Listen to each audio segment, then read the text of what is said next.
It's been a year since I last updated my FIFA 22 career mode series, guiding TSP United into England's top flight. With my enthusiasm for EA Sports FC 24 yet to wane, I thought it was time to start a new campaign with a new club. A quick note before we start: if you read the previous series, you might be aware that I play career mode with some special rules to increase the challenge. Last time around, that was a ban on paid-for transfers to focus on youth development, but I've slightly altered my guidelines this time around for added entertainment. Transfers in must be realistic. That means if a player's at a club that's significantly outperforming my team, he wouldn't want to sign for us and he's off limits even if I have enough money to buy him. Bid responses must be realistic too. If a player is kicking up a fuss and has requested a transfer, I must accept reasonable bids for him. Likewise, if a much bigger team makes an offer for one of my stars, he's going to want to leave for Champions League football and I must let him go. No free agents. The services of some very useful players become available free of charge in career mode, and I probably abused this to an extent last time out. This time, free agents are completely off limits. Basically, all this adds up to I'm trying to make career mode as realistic as possible, and therefore I must consider what decision would be made in real life rather than the choice that benefits me the most according to the game's mechanics. If you've read or watched any of my recent FC24 content, you'll probably have noticed that I was playing a Chelsea career mode as Mauricio Pochettino, but after a couple of seasons, I'd finally won the Premier League, and between my tactics and the players' development, it felt like the game was getting a bit easy. From the beginning of the 2025-26 season, I tried applying for jobs at teams lower in the Premier League, but for whatever reason, they always rejected me. To force the issue, I skipped through months until I was finally sacked by Chelsea, and once I was unemployed, I was offered only a single role, that of Everton manager. It was an ambitious job, and I inherited a mess. With 6 games to go, Everton were 18th in the league with just 23 points. Brighton, Burnley and Nottingham Forest were also entangled in the relegation scrap, with Middlesbrough well off the pace in 20th. More problematic was the squad situation. The team I took over was in bad form, stripped of key players and lacking a natural left-back.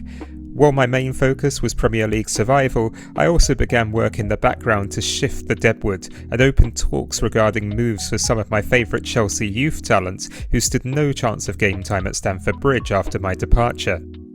My first game in charge was a return to Tottenham, and I immediately took a more cautious approach with an emphasis on safe passes. The drop in player quality, a lack of pace and finesse, made it difficult to penetrate the defence, but we did manage to keep it tight at the back, earning a 0-0 draw in a drab affair.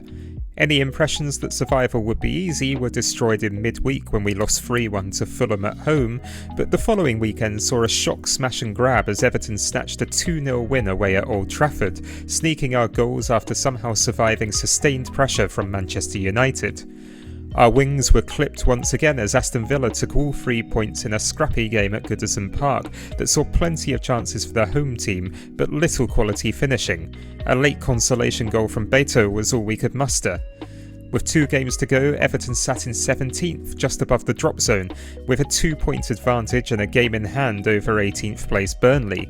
With a superior goal difference, 1 point from our final 2 games would be enough to secure survival.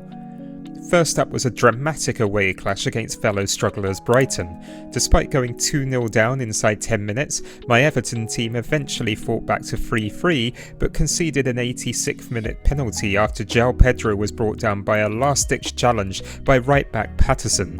Mbeumo converted, and we lost 4-3. This meant our Premier League survival rested on the final day fixture at home to Wolves. Burnley were still 2 points behind, but with their last fixture taking them away to the Amex Stadium, there was every chance they could still escape the drop. The critical match couldn't have started better, with Vargas netting an opener straight from kickoff, but Wolves equalised via Guedes after 17 minutes and quickly took control of the game, eventually taking a 3-1 lead as he completed his hat-trick.